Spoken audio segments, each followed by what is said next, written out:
Now, do you really think there were only 3 mistakes in that writing? No, you can look at this screen and I'm pretty sure you can see some more mistakes. So this is not on the test, but this is a skill that I find super important. I need students to check their own mistakes and they need to learn from them. So I'm going to show you an extension plus an app. It's not on the test, but it's super cool. So I'm going to type in Grammarly and I'm going to install the extension. The extension, so I can go to grammarly.com, but I'm looking for the one that says chrome.google.com because this is the Chrome web store.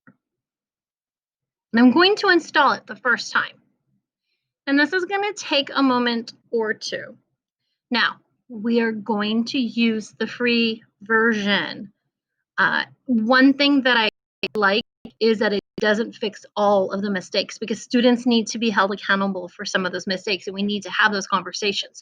But very simple mistakes need to be checked. So now it's up in an extension. An extension goes in the top right corner.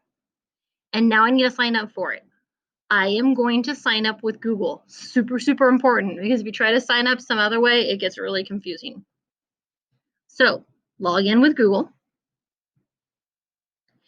You accept all the permissions. Remember, we're going to go with the free version. Personally, I have the paid version for myself, but I kind of like it. So I'm going to use it for school. Continue. I want spell check and grammar. I'm going to continue. I'm not sure. I'm going to continue. And big, using the free version.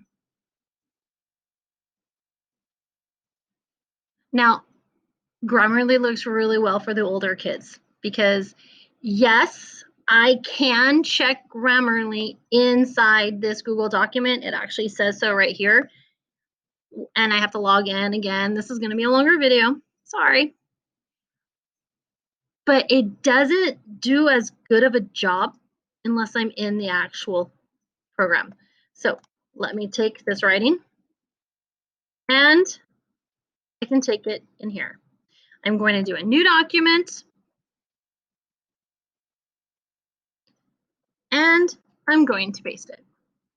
I just ignore this part because that's just annoying to me too.